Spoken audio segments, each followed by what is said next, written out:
Okay hello. तो पिछली class में हमने पोटेंशियल देख लिया, पोटेंशियल डिफरेंस वगैरह देख लिया। आज की क्लास में हम देखने वाले हैं कि इलेक्ट्रिक पोटेंशियल किसी भी एक डाइपोल के वजह से, अब डाइपोल क्या होता है वैसे मैं तुम लोग को फर्स्ट चैप्टर में ऑलरेडी ये बात बता चुका हूं, बट फिर से एक बार बता देता हूं। डाइपोल एक ऐसी चीज होती है जहां पे दो अपोजिट चार्जेस साथ में प्लेस किए होते हैं, कुछ एक दूसरे से कुछ दूरी पे, ठीक है। और उस दूरी को हम 2a मान के चलते हैं। दूरी को तुम कुछ भी मान सकते हो, बट हम 2a मान के चलते हैं, उसके अपने कारण है। खैर, ये होता है एक डाइपोल, सेम मैग्नीट्यूड के दो चार्ज, मतलब ये भी Q है, ये भी Q है, बस फर्क ये है ये पॉजिटिव और ये क्या है नेगेटिव। इसको बोला जाता है डाइपोल। यानी इस डाइपोल की वजह से अब हम इलेक्ट्रिक पोटेंशियल निकालने वाले हैं। इसके वजह से हमने इलेक्ट्रिक फील्ड निकाली हुई है ना, यहाँ पे। अब हम इलेक्ट्रिक पोटेंशियल निकालने वाले हैं यहाँ पे। समझ में आ गई बात? बहुत सिंपल है, देखते हैं चलो। तो सबसे पहले हम डाइपोल के मतलब एक डाइपोल की वजह से इलेक्ट्रिक पोटेंशियल निकालने वाले हैं उसके एक्सियल पॉइंट पे। अब एक्सियल पॉइंट का क्या मतलब है कि ये एक डाइपोल, मतलब ये सिंपली एक dipole, minus charge plus charge same charge है, दोनों की दूरी 2a है। दोनों के सेंटर से, दोनों के इस सेंटर पॉइंट से r दूरी पे, सेंटर से r दूरी पे एक पॉइंट रखा हुआ है p। पॉइंट रखा हुआ है कि मतलब पॉइंट है p, और उस पॉइंट पे तुम्हें क्या बताना है? इलेक्ट्रिक पोटेंशियल बताना है, ठीक है। तो तुम्हें सिंपली करना क्या है, तुम्हें सबसे पहले तो इलेक्ट्रिक पोटेंशियल का फॉर्मूला होना चाहिए। सबसे पहले इलेक्ट्रिक पोटेंशियल पोटेंशियल का फॉर्मूला तुम्हें याद होगा कि किसी भी एक पॉइंट चार्ज के लिए लास्ट क्लास में हमने निकाला था, क्या होता है? KQ/R। बेसिकली क्या होता है? KQ/R। ये फॉर्मूला होता है, हमने लास्ट क्लास में देखा था, अगर तुम्हें याद ना हो तो। KQ/R का कितना मतलब हो गया? 1/4πε0 Q/R। अब ध्यान से सुनो, ये है electric potential due to a negative charge. अब क्या ये यहां पे ऐसा ही रहने वाला है? नहीं, यहां एक छोटा सा ध्यान रखना, यहां पे तुम्हें माइनस लगाना पड़ेगा। अब याद होगा जब मैंने तुम्हें इलेक्ट्रिक फील्ड पढ़ाया था, यानी जब हम वो इलेक्ट्रिक करते थे तब, या फिर फोर्स करते थे, तो हम माइनस चार्ज हो प्लस चार्ज हो हम नहीं रखते थे, हमें जरूरत ही नहीं पड़ती थी, हम रखते ही नहीं थे।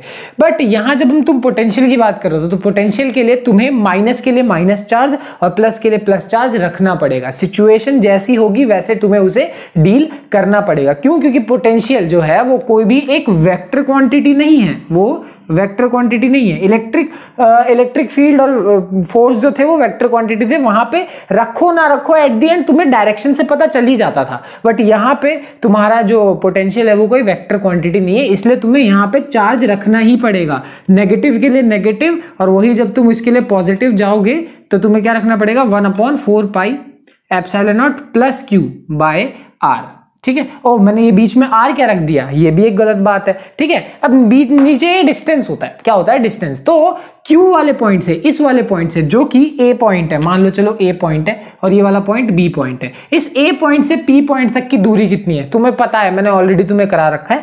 देखो, यहां से लेकर यहां तक R है, और यहां से लेकर यहां तक कितना है? अगर ये टोटल 2a है तो इतना सा कितना बचेगा? ये कितना है? A बचेगा। कितना बचने वाला है? A। तो ये है A, ये हो गया R, ये हो गया A, यानी यहां से लेकर यहां तक का जो डिस्टेंस है वो कितना है? R + A है।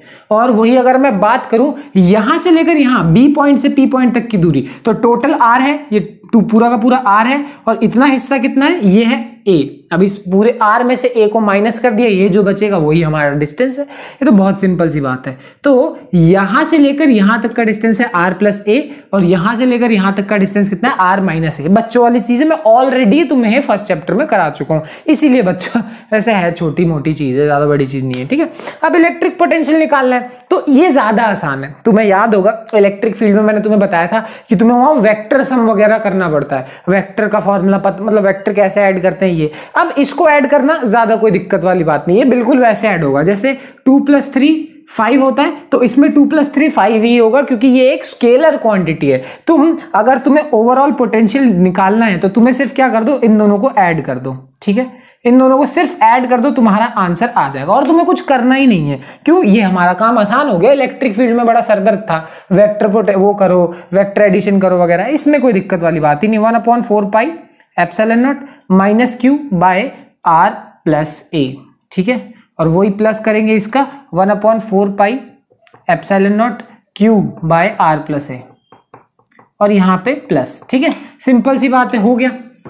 अब आगे देखो, आगे करना तो कोई दिक्कत वाली बात नहीं, कॉमन निकालो, आंसर आ जाएगा। चलो करा जाए तो 1/4 पाई एप्सिलॉन नॉट कॉमन आ जाएगा, 1/4 पाई एप्सिलॉन नॉट कॉमन आ जाएगा, ओ ओ ओ ओ ओ ओ ओ हाँ यहाँ पे, और यहाँ पे Q भी कॉमन आ जाएगा, Q भी कॉमन आ जाएगा। बचेगा क्या? बचेगा -1/r प्लस a, ठीक है, माइनस माइनस मैंने वहीं छोड़ दिया, ठीक है ना, और यहाँ पे प्लस 1/r माइनस a, ठीक है। वाह वाह वाह वाह वाह वाह वाह वाह वाह वाह वाह, आजकल गलतियां बहुत हो रही हैं बेटे, इसके लिए गाली पड़ती हैं, मजा आएगा, कोई बात नहीं, है ना। खैर ये r माइनस ए था, मैंने r माइनस ए रखा, छोटी सी गलती होगी, माफ कर दिया करो भाई, इतने के लिए इतना हावी नहीं हुआ करते, ठीक है। तो अब इन दोनों को करना कोई बहुत बड़ी चीज है क्या? बिल्कुल भी नहीं, ठीक है। तो v की वैल्यू कितनी आएगी? 1/4 pi epsilon not q। LCM लोगे तो एलसीएम कितना आने वाला है? r plus a into r minus a। जब इसको इधर रखोगे माइनस के साथ माइनस आर और माइनस माइनस प्लस ए, ये एलसीएम है और कुछ नहीं है, कोई रॉकेट साइंस नहीं कर रहा हूं, और ये उधर जाएगा तो आर प्लस ए, बस। तो माइनस आर से प्लस आर कट गया, ठीक है, बचा क्या? 2a। तो यहां अगर तुम नोटिस करोगे तो क्या बचेगा? 1/4 pi epsilon not q into 2a, ठीक है, अपॉन में r plus a into r minus a minus b plus into a plus b. याद है फॉर्मूला किस चीज का होता था? एग्जैक्टली किसका होता था? R square minus a square, मतलब a square minus b square का फॉर्मूला है ये। तो ये आ गया हमारे पास पोटेंशियल, क्या आ गया? Electric potential at a point जो कि एक्सियल पॉइंट है। कैसा पॉइंट है? Axial point. एक्सियल पॉइंट का मतलब तुम्हें पता रखा है मैंने, एक ऐसा पॉइंट, मान लो मेरे पास ये डाइपोल है, तो इसकी लाइन को ज्वाइन करते हुए जो पॉइंट होगा उसको हम क्या बोलेंगे? एक्सियल पॉइंट बोलेंगे। तो ये हमारे पास आ गया। इसको थोड़ा और अच्छे से लिखा जा सकता है, वो भी लिखेंगे।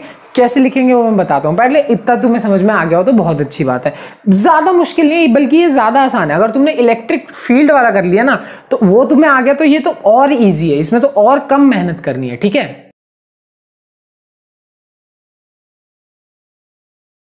ध्यान से देखो, तुम एक चीज और कर सकते हो, इस q इंटू 2a को, जो अभी हमने q इंटू 2a निकाला, उसी q इंटू 2a की जगह p रख सकते हैं। अगर तुमने फर्स्ट चैप्टर अच्छे से पढ़ा है तो तुम्हें समझ में आ गया मैंने क्या लिखा है। अब ये p क्या होता है? p होता है डाइपोल मोमेंट। अगर तुम्हें मैंने बड़े अच्छे से बता रखा है, बट क्या होता है? p is dipole moment.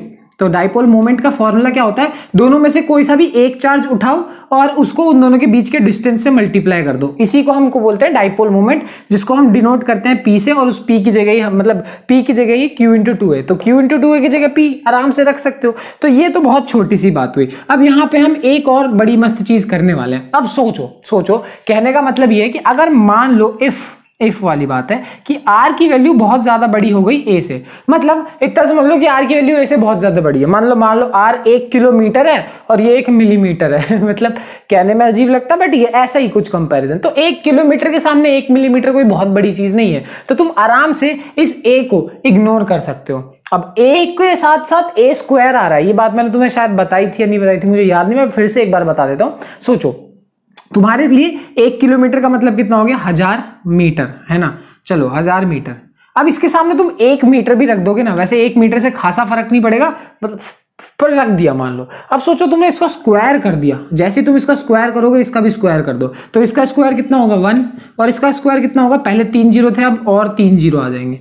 सोचो स्क्वायर करने के बाद ये नंबर और बड़ा हो गया और ये नंबर और, मतलब और छोटा तो नहीं हुआ, बट इसके सामने और छोटा हो गया, है कि नहीं। तो स्क्वायर करते ही ये नंबर और छोटा हो जाएगा। तो यानी अगर मान लो r a से बहुत बड़ा है तो स्क्वायर तो और बड़ा हो जाएगा, यानी तुम इसको इग्नोर कर सकते हो। Finally v is equals to 1/4 pi epsilon not q by r square.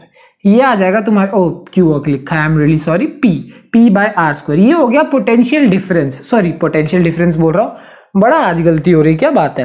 Potential due to a dipole, किसी डाइपोल के वजह से एट एक्सियल पॉइंट, किसी एक्सियल पॉइंट पे अगर तुम्हें पोटेंशियल निकालना है उसका फॉर्मूला ये है। सिंपल सी चीज है, कोई बहुत ही बड़ी चीज नहीं है, एक सब कुछ वही है। अगर देखो सही बोला जाए ना तो ये डेरिवेशन अगर कोई नहीं भी कराया तो भी तुम आराम से कर सकते हो, क्योंकि तुमने फर्स्ट चैप्टर में की है ना। उसके बावजूद तुम्हें समझ में तो आ गई होगी, बट तुमने अगर फर्स्ट चैप्टर की है तो तुम्हें ये तो बच्चों वाली चीज लग रही होगी, है कि नहीं। चलो बहुत बढ़िया। तो ठीक है, एक्सियल पॉइंट पे निकालने के बाद हमारा अगला मेथड, अगली चीज क्या है? इक्वेटोरियल पॉइंट पे। इक्वेटोरियल पॉइंट का क्या मतलब होता है कि दो डाइपोल के बीच वाले पॉइंट से एक परपेंडिकुलर एक बेसिकली लाइन जा रही है, यहां से एक लाइन जा रही है, किसी भी एक पर्टिकुलर पॉइंट पे तुमसे बोल दिया जाए कि इलेक्ट्रिक पोटेंशियल की वैल्यू निकालो। चलो निकालो, तो तुम्हें यहां पे किसी भी एक पॉइंट पे निकालना हो तो तुम कैसे निकालोगे? फिर से वही चीज करने वाले हो। तुम क्या करोगे कि यहां से लेकर यहां तक एक काम करोगे कि पोटेंशियल ड्यू टू माइनस वाले की वजह से और प्लस वाले की वजह से, दोनों की वजह से निकालोगे। फॉर्मूला मैंने तुम्हें बताया 4 पाई epsilon not q by distance. अब यहां से लेकर यहां तक का जो डिस्टेंस है उस डिस्टेंस की वैल्यू कितनी है? एपी। कितनी है? एपी। देखो इसका डिस्टेंस मैंने एपी क्यों रखा है अभी भी तुम्हें पता चल जाएगा, क्योंकि मैं पहला कारण तो है मैं आलसी हूं और दूसरा कारण है तुम्हें कुछ और करने की जरूरत नहीं है। ठीक है, यहां से लेकर यहां तक का डिस्टेंस एपी है। ठीक है, और 1/4 pi epsilon not Q upon में यहां से लेकर यहां तक का डिस्टेंस कितना है? बीपी। कितना है? बीपी। ठीक है, अब वैसे एक मैं तुम्हें बता दूं, नाम ही इक्वेटोरियल पॉइंट है। इक्वेटोरियल का पॉइंट का मतलब यहां से भी इक्वल डिस्टेंस, यहां से भी इक्वल, दोनों से इक्वल डिस्टेंस है, यानी एपी और बीपी बिल्कुल बराबर है। ठीक है, अब ध्यान से देखो, माइनस के लिए तुम्हें माइनस रखना जरूरी है, बात मैंने तुम्हें बताई। अब फाइनली अब अगर तुम निकालने जाओगे पोटेंशियल तो तुम्हें क्या करना है? माइनस और प्लस दोनों वाले को ऐड कर दो। ठीक, 1/4 pi epsilon not minus Q by AP plus 1/4 pi epsilon not plus q by AP, sorry BP. ठीक है, एपी और बीपी। हाँ, अब ध्यान से मेरी बात सुनो। ये माइनस चार्ज है, यहां रख दिया, ये प्लस चार्ज है, ये यहां रख दिया कि नहीं रख दिया? अच्छा, एक बात सोचो, मैंने तुम्हें अभी बताया एपी और बीपी बराबर है, नाम ही इक्वेटोरियल है, दोनों से इक्वल डिस्टेंस पे, तो एपी भी बराबर है बीपी के। ठीक, तो यानी ये पूरा का पूरा टर्म इसके बराबर है, यानी ये पूरा का पूरा टर्म इसके बराबर है, दोनों बिल्कुल बराबर है। बट फर्क क्या है? फर्क है एक छोटी सी चीज का, वो है माइनस का। किसका है? छोटे से माइनस का। तो यहां से तुम्हें समझ में आ गया क्या होने वाला है। एक माइनस एक्स है और प्लस एक्स है, फाइनली कितना होने वाला है? 0। चाहे दुनिया का कितना भी बड़ा नंबर हो, खुद को खुद में से ही माइनस कर दोगे तो फाइनली 0 आने वाला है। यही है, माइनस एक्स और प्लस एक्स दोनों साथ में ऐड हो गए, फाइनली पोटेंशियल की वैल्यू कितनी आने वाली है? 0।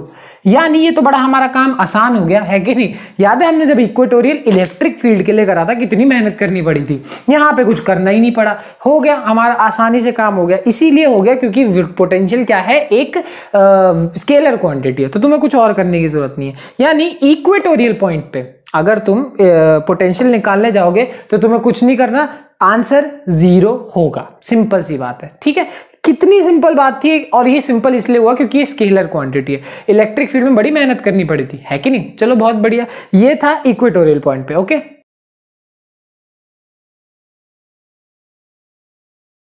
अच्छा जी, तो अब हम अपना काम इतना आसान हो चुका है हमारा तो इक्वेटोरियल में कुछ मेहनत करनी नहीं पड़ी, बट ऐसा नहीं है, हमारे पास कुछ आने वाला है जिसमें हमें थोड़ी सी मेहनत करनी पड़ेगी। ये हमारे पास एक डाइपोल है और इस डाइपोल से किसी भी पॉइंट पे कोई भी एक नॉर्मल, मैंने अब इस डाइपोल को ऐसे इसलिए रखा है क्योंकि ऐसे तुम्हें समझने में आसानी होगी, बाकी वो ही है वही डाइपोल। अब इसमें तुमसे किसी भी पॉइंट पे किसी भी जनरल पॉइंट पे इलेक्ट्रिक फील्ड पूछा जा सकता है। इसका मतलब ये डाइपोल है, इस डाइपोल के सेंटर से r दूरी पे कोई भी किसी भी पॉइंट पे तुमसे पूछा जाता है, ये r परपेंडिकुलर नहीं है जैसे इक्वेटोरियल में था, ये यहां से कितना एंगल बना रहा है? थीटा एंगल बना रहा है। तब तुमसे पूछा जाए कि बताओ electric field at a point P तुम्हें बताना है जो कि सेंटर से r दूरी पे, प्लस वाले चार्ज से r1 दूरी पे और माइनस वाले चार्ज से r2 दूरी पे। अब साफ साफ देख सकते हो ये डिस्टेंस अलग है, ये डिस्टेंस अलग है कि नहीं? तो तुमसे ऐसे में पूछा जा सकता है कि इलेक्ट्रिक फील्ड की वैल्यू क्या होगी। अब ये चीज निकालना अपने आप में मतलब मुश्किल नहीं है, बट मेहनत का काम तो है। अब इसमें थोड़ी बहुत मेहनत लगेगी, कंस्ट्रक्शन लगेगी, सब कुछ करते हैं और बनाते हैं। तो यहाँ जरा देखोगे मैंने एक छोटी सी कंस्ट्रक्शन की है। अभी कंस्ट्रक्शन क्यों की है तुम बोलोगे, कुछ भी जो मन करता है वो करते हो। देखो अभी इसकी जरूरत पड़ने वाली है, बट फिलहाल ये कंस्ट्रक्शन समझ लो इसका क्या मतलब है।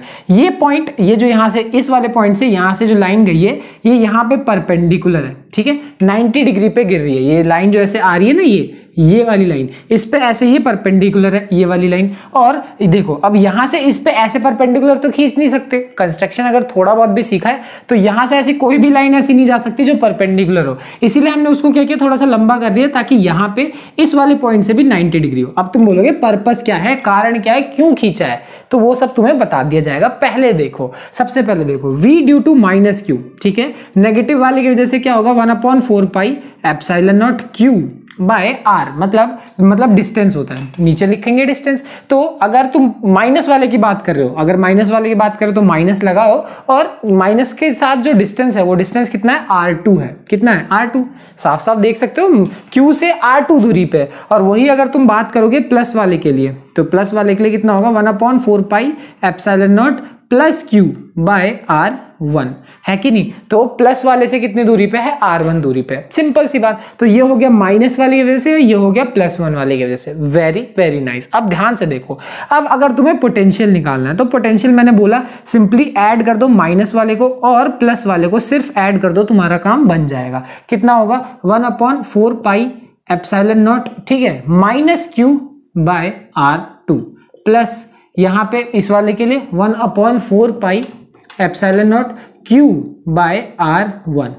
सही लिखा है ना, वेरी नाइस, बहुत सही लिखा है। तो ये हो गई v की वैल्यू, ठीक। अब खैर ये हमारे पास कोई अच्छा खासा आंसर नहीं है। तुम बोलोगे भाई ये तो मस्त आंसर है ही नहीं, इसमें बस R1 R2 लिखा हुआ है, मजा सा नहीं आया। अब इसको सॉल्व करने के लिए थोड़ी सी ट्रिक्स लगेंगी, थोड़ा सा काम लगेगा, वो देखो। अब आता है इस कंस्ट्रक्शन का काम। जैसा अभी तक तुम्हें बताया जाए, अब बताता हूं, मतलब कि इस कंस्ट्रक्शन को हमने बेसिकली किया क्यों, ठीक है। अब इस कंस्ट्रक्शन को अभी तुम समझ सकते हो। चलो यहाँ इस पॉइंट को मान लो A, इस पॉइंट को मान लो B, ठीक है, ऐसी। अब जरा नोटिस करो ये वाला जो ट्रायंगल है, ठीक है, अब ये वाला ट्रायंगल बोलने से अच्छा चलो मार्किंग कर देते हैं। ये पॉइंट A B, ये मान लो C, ये मान लो D। चलो APC ट्रायंगल, ये जो APC ट्रायंगल देख रहे हो, APC ट्रायंगल, इस ट्रायंगल को हमने कंस्ट्रक्शन इस तरीके से किया ताकि PA की वैल्यू, देखो PA की वैल्यू बराबर हो जाए PC के, PA की वैल्यू PC के बराबर हो जाए। ये हमने कंस्ट्रक्शन किया ही इस तरीके से, जानबूझ के किया, सिंपल सी बात है, ठीक है। और एक्चुअली ऐसे कंस्ट्रक्शन में मैं तुम्हें एक छोटी सी बात बता दूं, होगा क्या कि ये पॉइंट अपने आप साथ में क्या हो जाएगा, परपेंडिकुलर भी हो ही जाएगा।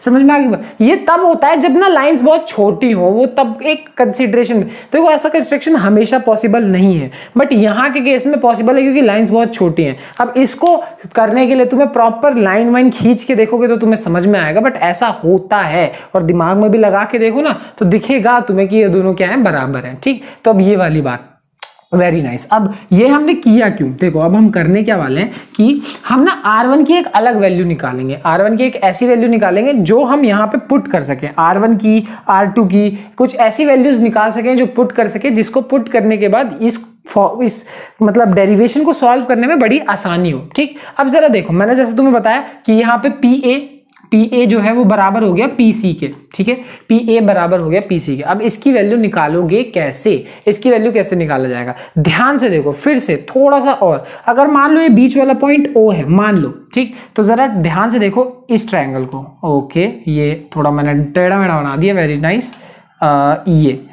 ये 90 डिग्री पे, ये है A, ये है C, ये है O। ओके, ACO ट्रायंगल देखो, ACO ट्रायंगल को देखो, ठीक। अब ACO ट्रायंगल में AO की वैल्यू क्या है, A है, क्या है, A है कि नहीं। ये पूरा डाइपोल का जो लेंथ होता है वो कितना होता है, 2A होता है कि नहीं होता, 20 बार बता दिया तुम्हें, होता है। तो आधे की लेंथ कितनी होगी, A होगी। तो यहीं से अगर तुम OC की वैल्यू निकालना चाहो तो ये AO अगर A है तो OC की वैल्यू कितनी होने वाली है, कितनी होगी, A cos थीटा। कितनी होगी, A cos थीटा। कैसे, ये वाला एंगल कितना है, थीटा है। साफ साफ देखो AOC एंगल की वैल्यू कितनी है, थीटा डिग्री, थीटा है कि नहीं। तो ये वाला कितना होगा, A cos थीटा। कैसे किया, और ये cos थीटा वाली कहानी पता होनी चाहिए भाई, ये बार बार नहीं बताई जाएगी कि ये हमारे पास है, ये लाइन है, अगर थीटा बनाती है तो ये वाला कंपोनेंट होता है cos, ये वाला कंपोनेंट होता है sin। तो इसी के लिए ये वाला कंपोनेंट cos होगा और ये वाला sin होगा। ये बार बार नहीं बताऊंगा, बट हाँ ध्यान से सुनो, ये एंगल थीटा था, ये AO है, AO के लिए ये वाला कंपोनेंट A cos थीटा, ये वाला कंपोनेंट क्या होने वाला है, अब हमारे पास A cos थीटा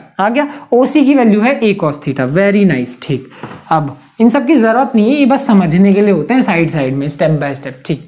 अब OC की वैल्यू हमारे पास, OC की वैल्यू कितनी है, A cos थीटा, ठीक। समझ में आ गई बात। अब हमने इतना देख लिया कि AP बराबर हो गया PC के, क्या हो गया, AP बराबर हो गया PC के, AP PC के बराबर है, ठीक। अब अगर PC है, जो PC को मैं ऐसे लिख सकता हूं कि नहीं लिख सकता, PO माइनस OC। क्या लिख दिया मैंने, ये इस पूरे में से इस छोटे से को माइनस कर दोगे, क्या बचेगा, PC बचेगा कि नहीं करेगा, पीओ बड़े में से ओसी छोटा सा माइनस कर दोगे, क्या बचने वाला है? पीओ में से ओसी माइनस कर दोगे, पीसी बचेगा, है कि नहीं? है ना? तो पीओ जो पूरा का पूरा है, बड़ा वाला पीओ है, उसकी वैल्यू कितनी है? आर। कितनी है? आर। और जो ओसी है, इस ओसी की वैल्यू अभी तुम्हें निकाल के बताई, वो कितनी थी? ए कॉस थीटा। कितनी थी? ए कॉस थीटा, है कि नहीं? हाँ या ना? कुछ गलत लिख दिया क्या मैंने? बिल्कुल भी नहीं, ध्यान से सुनो। गुमराह नहीं किया मैंने, बेवकूफ नहीं बनाया तुम्हें। कहीं तुम सोच रहे हो भैया बेवकूफ बना रहे हो, नहीं ऐसा कुछ नहीं है। ओसी की वैल्यू अभी ए कॉस थीटा तुम्हें निकाल के दिखाई। स्टेप बाय स्टेप चीजों को करोगे तो तुम्हें समझ में आ जाएगा कि ओसी की वैल्यू कैसे आई। अब इस पीसी की वैल्यू जो r minus a cos theta है, पीसी की वैल्यू है r minus a cos theta. अब पीसी बराबर है एपी के, एपी जो है उस एपी का मतलब कितना है? R1। तो R1 की जगह तुम आराम से कितना लिख सकते हो? ये लिख सकते हो r minus a cos theta. समझ में आ गई बात? यानी R1 की जगह आराम से तुम R minus a cos theta. अब ये हमने क्यों किया? इसको करने का पर्पस क्या था? पर्पस ये था कि जो R1 डिस्टेंस है, इसे हमें जरूरी नहीं है कि हमें ये वैल्यू पता हो या ना पता हो, बट मतलब तुम्हें R की वैल्यू सेंटर से कितनी दूरी पे है ये चीज तो तुम्हें बताई जाएगी। ठीक है? ए का क्या मतलब है? डाइपोल की आधी लेंथ है, डाइपोल की आधी लेंथ वो तुम्हें बताई जाएगी। थीटा मतलब कितने एंगल पे, ये तुम्हें बताया जाएगा। तो ये चीजें ज्यादा चांसेस हैं इनके पता होने के, और ये एक अच्छा फॉर्मूला बन के निकल आएगा, एक ऐसा फॉर्मूला जो कि रेगुलरली यूज कर सकते हो तुम्हें, कभी भी तुम्हें कोई भी पॉइंट बता दिया जाए तो। इस वजह से हमने इसको ऐसे कन्वर्ट किया, यानी R1 की जगह तुम R minus a cos theta put कर सकते हो यहां पे। और सिमिलर तरीके से जैसे ये मैंने झाड़ फूक किया, इसी तरीके से तुम यहां पे यहां इस वाले ट्रायंगल को यूज करके, ये जो छोटा सा ट्रायंगल यहां बना है ना, यही झाड़ फूक फिर से रिपीट करके तुम R2 की वैल्यू R1 और R प्लस कॉस थीटा निकाल सकते हो। इस बार प्लस कैसे आ गया? प्लस कैसे आ गया? इस बार क्या हो रहा था देखो, तुमने क्या किया था, इसमें से इसको माइनस किया कि नहीं किया? इसमें से इसको माइनस किया। अब तुम्हें क्या करना पड़ेगा? इसमें से इसको ऐड करना पड़ेगा कि नहीं करना पड़ेगा? तो इस पूरे में से इसको ऐड करोगे तो वो कितना होने वाला है? ए कॉस थीटा। कितना होगा? ए कॉस थीटा। वेरी नाइस, बताया नहीं, गलती हो गई। ठीक है, तो इस पूरे में से इसको हमने ऐड किया ए कॉस थीटा, ये इस वजह से ऐड आया। ठीक, और लॉजिक भी लगाओ ना यार, इतना क्या सोचना। खुद देखो R1 एक छोटा डिस्टेंस है, तो R1 में छोटा डिस्टेंस है इसलिए माइनस लगा हुआ है, और R2 एक बड़ा डिस्टेंस है इसलिए उसमें प्लस लगा हुआ है। ऐसे लॉजिक भी लगा सकते हो, तुम्हारे ऊपर है तुम्हें कैसे समझना है, बट लॉजिक इसके पीछे यही है। अब हम यही करने वाले हैं, ये सारी वैल्यूज पुट करेंगे और फिर आगे सॉल्व करना तो बहुत ईजी हो जाएगा। देखो थोड़ी सी जगह की दिक्कत थी, इग्नोर कर सकते हो तुम ये यहां से। हाँ, तो देखो क्या किया गया कि v की वैल्यू निकालने के लिए R2 की जगह R plus a cos theta और R1 की जगह R minus a cos theta बस वैल्यू पुट कर दी। आगे सॉल्व करना is very easy, 1/4 pi epsilon not Q common ले लोगे, यहां पे क्या बचेगा? -1/r plus a cos theta. ठीक है, और यहां पे क्या बचेगा? +1/r minus a cos theta. ठीक है, तो आगे सॉल्व करना वही है जो नॉर्मली कैलकुलेशंस वगैरह होती है, कैलकुलेशन हो गई तो हो गया। v is equal to 1/4 pi epsilon not q. ठीक, अब ध्यान से देखो, r plus a cos theta, r minus a cos theta, a plus b into a minus b, क्या होता है? a square minus b square, तो a square minus a square cos square theta, वही a square minus b square. कर दिया कि नहीं कर दिया? इसकी वैल्यू यहां डालोगे -r plus a cos theta, इसकी वैल्यू यहां डालोगे कितना आएगा? r plus a cos theta. ठीक है, तो r से r कट गया, बचा क्या? a cos theta. तो वैल्यू करेंगे पुट, क्या आएगा? 1/4 पाई एप्सिलॉन नॉट क्यू। ठीक है, q o into 2a cos theta upon में r square minus a square cos square theta. तो ये आ गया तुम्हारे पास पोटेंशियल। क्या आ गया? Potential due to a dipole. किसी भी डाइपोल के वजह से किसी भी जनरल पॉइंट पे, किसी भी पॉइंट पे, कोई भी पॉइंट ऐसा जो कि कॉस मतलब थीटा डिग्री एंगल बना रहा हो सेंटर से। समझ में आ गई बात? तो ये आ गया पोटेंशियल की वैल्यू। लगभग देख सकते हो वही चीज है जो अभी हमने निकाली थी ना एक्सियल वाले के लिए, लगभग वही चीज है, उसी में थोड़ा बहुत कॉस थीटा वगैरह लगा दिया। अब तुम्हें विश्वास नहीं होता है तो मैं अभी करके दिखा देता हूं, ये वही चीज है और कुछ नहीं है, बाकी सब कैलकुलेशन है। इंपॉर्टेंट यहाँ पे क्या है, मतलब इंपॉर्टेंट इन द सेंस समझने में जो थोड़ी प्रॉब्लम होती है कि इस R2 और R1 की जगह ये कैसे रख दिया, ये कैसे रख दिया, ये लॉजिक है। कई लोग रट लेते हैं, देखो यार रट तो सकते हो, इतने कोई दिक्कत नहीं है, अभी रट लिया हो गया, बट समझो इसके पीछे समझोगे तो ये काम आएगा। कभी और कुछ फेर बदल कर दिया तो तुम्हें समझ में आएगा कि हाँ इसमें ये फेर बदल किए गए हैं, ठीक है। देखो अब मैं लेक्चर नहीं देना चाहता, बट छोटी सी बात है, जैसे अगर एक मैकेनिक है, अब मैकेनिक ने पूरा का पूरा सब कुछ समझा हुआ है ना, तो उसमें अगर छोटे मोटे बदलाव कर दिए जाते हैं तब भी उसे समझ में आता है। बट तुमने रटा हुआ है, एकदम रटा हुआ है कि हाँ ये ऐसा ऐसे रखा हुआ है, अब तुम्हें कुछ भी अगर उसमें तुम्हारे लिए कुछ चेंज कर देना ना, तुम नहीं कर पाओगे, तुमने उसे समझा नहीं, तुमने रट लिया, ठीक है। एक मैकेनिक को सारी चीजों के बारे में पता है, तो फिर भी उसको कुछ भी करके दे दो, वो अपने हिसाब से चीजें कर लेता है। तुम्हारे लिए भी वैसा ही कुछ है। खैर तुम्हें समझ में आता है, अच्छी बात, नहीं आता कोई बात नहीं, आगे देखते हैं।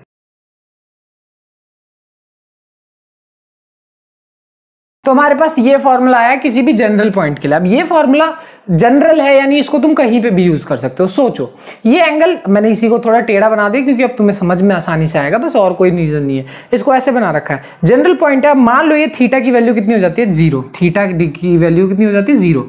थीटा की वैल्यू 0 मतलब ये ऐसा, और ऐसा मतलब ये पॉइंट अपने आप किधर आ जाएगा, इधर आ जाएगा। और ये पॉइंट कौन सा पॉइंट था, एक्सियल पॉइंट था। तो जरा यहाँ पे पुट करके देखो, चलो पुट करके देखते हैं। यहाँ पे थीटा की जगह 0, कॉस 0 की वैल्यू 1, cos 0 की वैल्यू 1, रखो या ना रखो फर्क नहीं पड़ेगा। अब ये फॉर्मूला आ गया। ये फॉर्मूला किसका था, ये था एक्सियल पॉइंट के लिए, जो अभी तो निकाला 2 मिनट, एक्सियल पॉइंट पे डाइपोल की वजह से जो पोटेंशियल होता है उसकी वैल्यू है ये।